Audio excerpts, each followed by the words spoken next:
என் அன்பு சகோதர சகோதரிகளே, ஆண்டவராகிய இயேசு கிறிஸ்துவின் நாமத்தில் என் அன்பின் வாழ்த்துக்கள். இன்றைய முத்தின் மூலமாக மறுபடியும் உங்களை சந்திப்பதில் மகிழ்ச்சி அடைகிறேன். இந்த வருஷம் துவங்கின நாளிலிருந்து வாக்குத்தத்தம் என்ற தலைப்பில் நம்ம தியானித்து வருகிறோம். வாக்குத்தத்தங்களை கொடுக்கிற தேவன், அவர் வாக்குத்தத்தத்தை கொடுத்தார்னா அந்த வாக்குத்தத்தம் எப்படிப்பட்டது, நம்ம எப்படி அதை சுதந்திரிக்க முடியும், அந்த வாக்குத்தத்தங்களை பெறுவதற்கு நாம் நம்முடைய பக்கத்தில் செய்ய வேண்டிய காரியம் என்ன, அது மாத்திரம் அல்ல வாக்குத்தத்தங்களை கொடுத்த தேவனின் நிலைப்பாடு என்ன என்பதை தான் நம்ம தொடர்ந்து கடந்த 3 நாட்களாக தியானித்து வருகிறோம். வாக்குத்தத்தத்தை கொடுத்தவர், அவர் அதை காத்தருளுவார், அவர் அதை நினைத்தருளுவார், அந்த வாக்குத்தத்தங்களை எல்லாம் தேவன் நிறைவேற்றுவார். அது ரொம்ப முக்கியமான விஷயம்.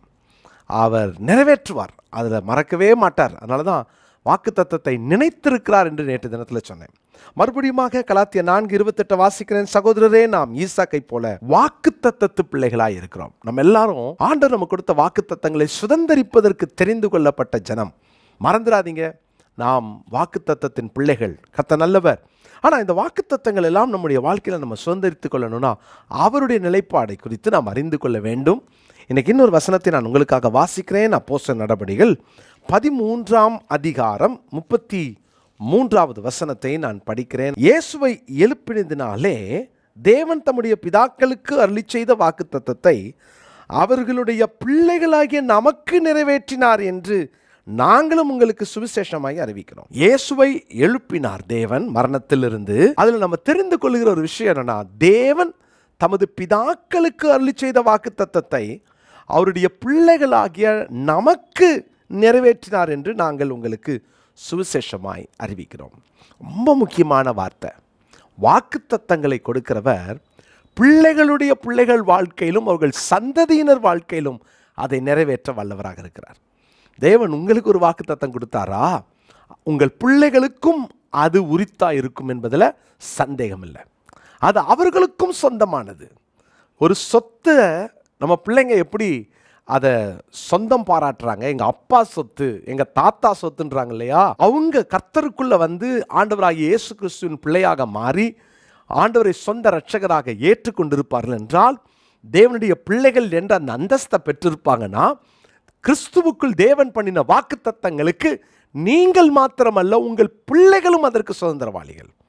அதனால தான் வேதம் பிள்ளைகளை சரியான வழியில் நடத்தணும்னு சொல்லி கொடுக்கறதுக்கு காரணம் என்னென்னா, உன் மேலே இருக்கிற அந்த வாக்குத்தத்தங்கள் எல்லாம் உன் பிள்ளைங்களும் பெறணும் அப்படின்றதுக்கு தான் கர்த்தர் அந்த வாக்குத்தத்தங்கள் எல்லாம் நம்ம கிட்ட கொடுத்துட்டு, உன் பிள்ளைகளை சரியாய் நடத்து, நேர்வழியில் நடத்து, ஒழுங்காய் நடத்து என்றெல்லாம் கர்த்தர் சொல்லி கொடுக்கிறார். அப்போ வாக்குத்தத்தத்தை கொடுத்த தேவன் எப்படிப்பட்டவர் தெரியுமா?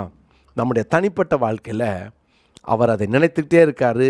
காப்பார், சந்ததிக்கும் காப்பார், சந்ததிக்கும் அதை சொந்தமாக்குவார். அது அவர்களுக்கும் உரித்ததாய் மாறும். அது அவர்களும் அதை பரிபூர்ணமாய் சுதந்திரிப்பாங்க.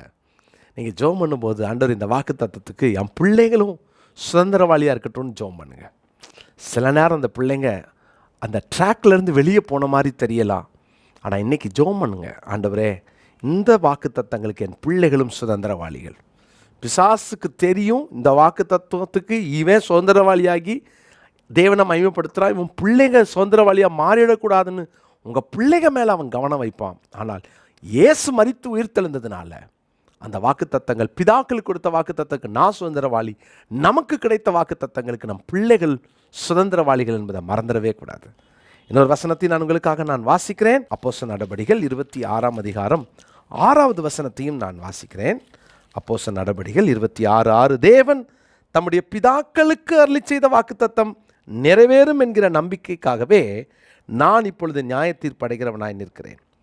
பிதாக்களுக்கு கொடுத்த வாக்குத்தத்தம் நிறைவேறும். அதில் ரொம்ப ஸ்ட்ராங்காக அகிரிப்பாவை பார்த்து பவுல் சொல்றார், தேவன் பிதாக்களுக்கு கொடுத்த வாக்குத்தத்தம் நிறைவேறும். இதில் மாற்று கருத்தே கிடையாது. 26:7 பாருங்க. இரவும் பகலும் இடைவிடாமல் ஆராதனை செய்து வருகிற நம்முடைய 12 கோத்திரத்தாரும் அந்த வாக்குத்தத்தம் நிறைவேற வேண்டும் என்று நம்பி இருக்கிறார்கள். அகிரிப்பா ராஜாவே, அந்த நம்பிக்கை நிமித்தமே யூதர்கள் என்மேல் குற்றம் சாட்டுகிறார்கள். பிதாக்கள் கொடுத்த வாக்குத்தத்தம்லாம் நிறைவேறும், அது நிச்சயமாக நிறைவேறும். ஆவிக்குரிய அந்த ப்ராமிசஸ் எல்லாம் பிள்ளைகளுக்கு கண்டிப்பாக நிறைவேறும். ஆண்டவர் உயிர்த்தெழுந்தார். உயிர்த்தெழுந்த ஆண்டவர் ஆராதிக்கிற நீங்கள் நானும் நிச்சயமாய் அந்த வாக்குத்தத்தத்துக்கு சுதந்திரவாளிகள். நாம் மாத்திரமல்ல, நம்முடைய பிள்ளைகளுக்கும் அதை அவர் தருவார். வாக்குத்தத்தம் கொடுத்த தேவனுடைய நிலைப்பாடு என்ன? வாக்குத்தத்தம் நமக்கு மாத்திரமல்ல, நம் பிள்ளைகளுக்கும் அது சுதந்திரமானது என்பதை ஆண்டவர் திட்டம் பண்ணி வைத்திருக்கிறார். இன்றைக்குரிய மனப்பாட வசனம் அப்போஸ்தலர் 13:33. அப்போஸ்தலர் 13:33 படிங்க, மனப்பாடம் பண்ணுங்க. வாட்ஸ்அப் குரூப்பில் ஒரு தம்ஸ்அப் போட்டுருங்க.